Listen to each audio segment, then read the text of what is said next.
Hello, everyone, and welcome to All Blaze No Glory, the podcast. It's been a long time. I can only apologise if you're an avid fan. I doubt anyone is at this point. I am doing this episode simply to talk about how World Rugby is fucking stupid. Now, the reason I'm sorry for swearing, first and foremost, there was a warning on this podcast that there might be swearing. The reason I say World Rugby is fucking stupid is because of constant law changes.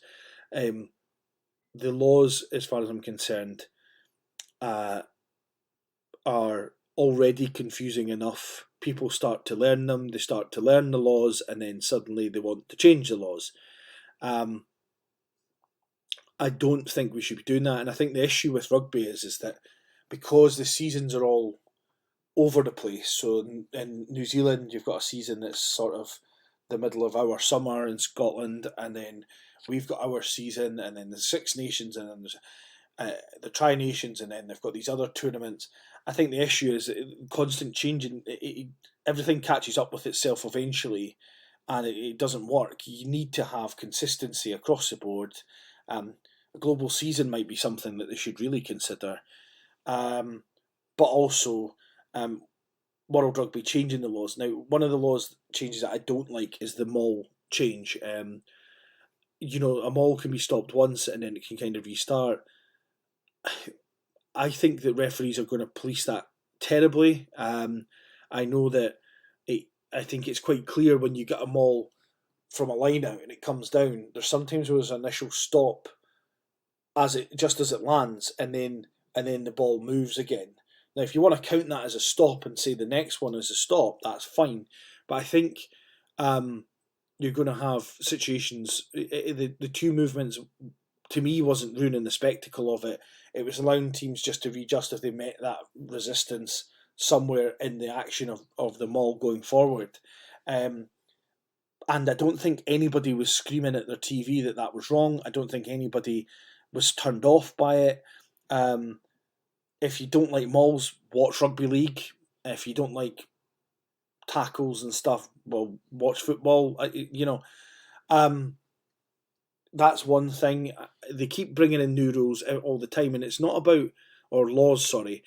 It's not about the laws they bring in or the laws they change. For example, I was against the 50-22 rule. I still kind of am, but I've learned to live with it now, and it can be quite exciting.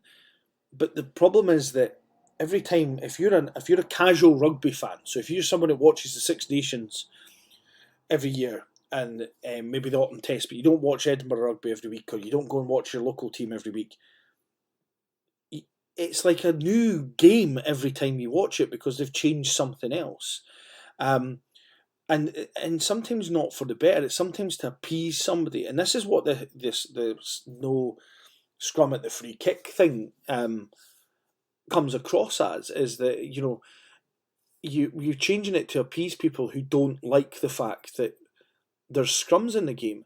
I think the problem is with the scrums in the game is the scrums themselves aren't refereed properly. Referees do not have a clue. Now, that might be because most referees are former backs, or it seems to be, because they're all skinny guys that don't look like they belong in the forwards, put it that way. So it may be that's the problem with the scrum. Personally, I think if they just refereed the scrum right, if you want to talk about depowering it, then it would work better. I mean, the fact that players automatically run round at an angle, I've talked about Porter. I know people will say that it's jealous Scots or whatever about Porter. Malherb's the same for South Africa. Big, strong lad, turns at an angle. No one's got anything to push at, and you get pinged from your team. And the referees have in their head already, perceived stronger team, so they automatically ping the team who is actually, the favourite. It happened, I would say, in the World Cup. It happened with Malherbe because the first scrum that everybody went straight at, Scotland absolutely obliterated South Africa. We come back after half time, and suddenly Scotland's scrums is absolutely terrible, getting pinged every single scrum for whatever imagined slight Angus Gardner could come up with. And he's not. I mean, surely as a referee, you're like, well, how did they do that? And they held their own in the scrum throughout the first half, but suddenly it's all changed and none of the players have changed. I'll tell you why. Somebody has changed the way they're doing things, and Malherbe wasn't straight. So if they refereed scrums properly, they depower scrums in the sense that the perceived giants wouldn't have an automatic advantage. I also think what you're going to get is more penalties from scrums, which I don't think is necessarily a good thing. I think we what's really harked back is obviously back in the amateur days of rugby, and even the sort of late 90s when professionalism came in, early noughties, you had what people would call a pushover try from a 5 metre scrum. I don't think I know of a pushover try at any professional level of the sport in the last maybe 5 plus years. In fact, I don't even remember one before that, but correct me if I'm wrong, it doesn't happen, and it doesn't happen because for whatever reason the players can't just retreat backwards in a straight line, and I think it's because the scrums aren't being properly refereed. Because if the scrums are being properly refereed, the only reason that you're not retreating backwards in a straight line is because you're cheating, and sometimes I don't think that's the case. I also think there was one scrum yesterday from Edinburgh where they basically bent the Zebra scrum backwards and they all fell over.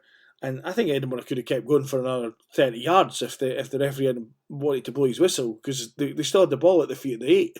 Um, scrums scrums just need to be ref properly, and if that means bringing in a prop analyst as with the TMO, and just especially for big international games, who's got the spider cam and go, well, so and so's at like 90 degrees to the scrum, so that's why that's not working.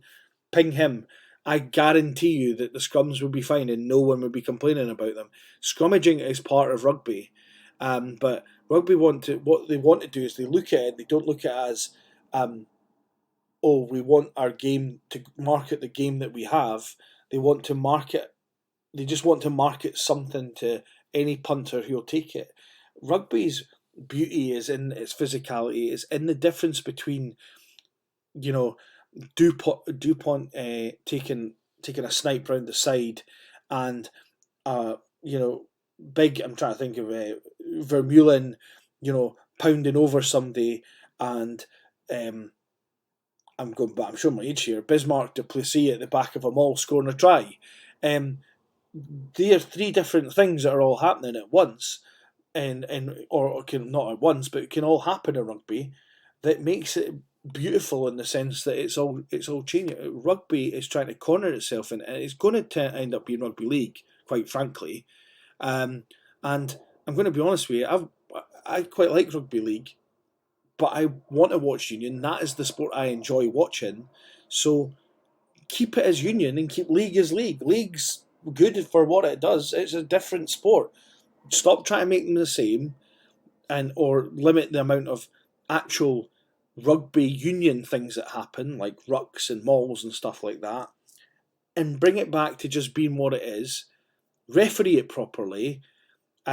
Let the referees get used to the laws, because we all slag referees for not knowing a law, or not knowing this and not knowing that. They change the laws so much the referees don't have a bloody clue what's going on.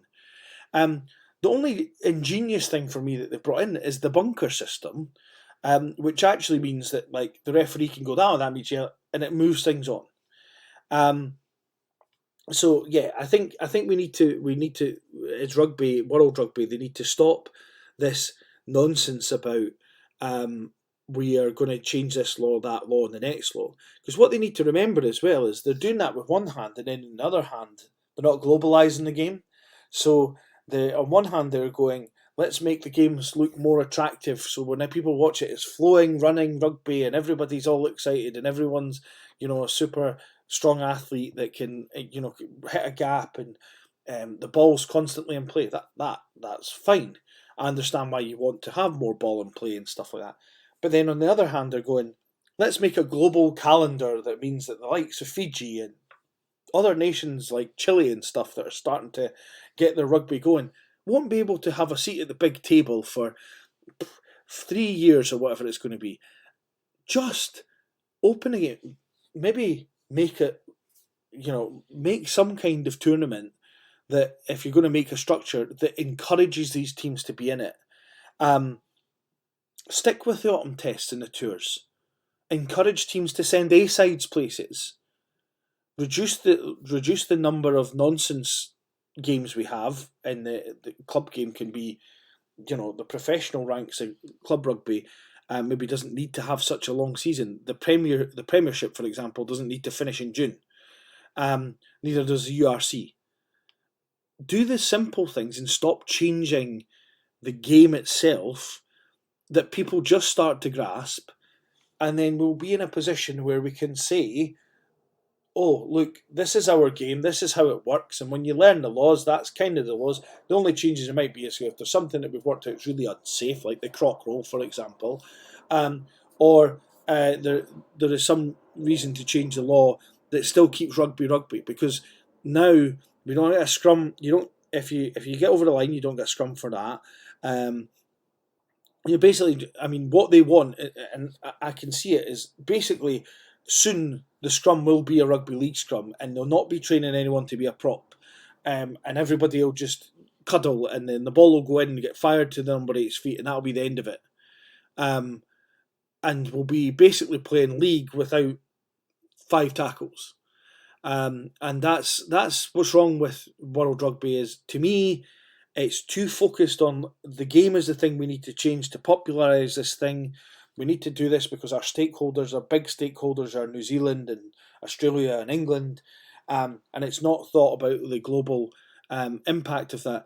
There is no reason, especially with England, that England should not be as good at rugby, and as they should be the best rugby nation in the world. They should win the World Cup all the time. That should be their thing, because they have the biggest player pool on the planet. The only reason they're not is because they're not set up right. Stop changing setups to try and make it better for England or for New Zealand or whatever, and start thinking about, you know what, this is how we globalise the game. We sort of encourage teams, maybe give, a little bit of funding to send the New Zealand Maori team to go and play in Uruguay. Send Scotland at least are doing it. They're going to USA, they're going to Canada, they're going to Chile, they're going to Uruguay for full tests, by the way. Now, I'll come on to a little theory about that anecdotally, but at the end of the day, the only way to grow this game is to show it to people for what it is, and to say to people, look, it takes a little bit of gut understanding, but once you understand this game, it's bloody beautiful, because it's brutal, it's got skill, it's got physicality, it's got everything, and then it's got pints afterwards. Instead of going, you know what, if someone stops them all once, then that's more than enough, because people are going to lose their minds watching them all. No, they're not. Mauling in rugby is absolutely fine. You now basically don't see any mauls in rugby. They don't end in a turnover unless they're set up from a line out, by the way, because, oh wait, lo and behold, mauling in rugby has basically become almost impossible to get your ball back from if it gets tied up. So stop changing the laws, basically. It's a rant. I'm sorry, it's a rant. If you don't want to listen to me ever again, then fair enough. But that's where we are. I'm going to try and do some multiple sports stuff in the futures, and I'm not going to talk about rugby, but just so much, because you've got Scottish Rugby podcast, and Thistle Boys, and plenty of other podcasts that are way better at rugby analysis than me and have way more time. I'm going to try and get back to what I wanted to do, which was talk sports in Scotland, all different sports in Scotland, whether it's the absolutely ridiculous that we don't really accept the sports or not. So yeah. Anyway, anecdotally, Scotland playing in North America, North and South America, it did occur to me that Scotland got absolutely shafted in the last World Cup draw, and part of that is because they didn't have very good autumn tests. And I remember I think it was 2011 where they played in Aberdeen against Tonga and they lost, and they ended up getting a really bad sort of seeding for that too. And it occurred to me that this was maybe damage limitation, so they could try and keep in the second pot.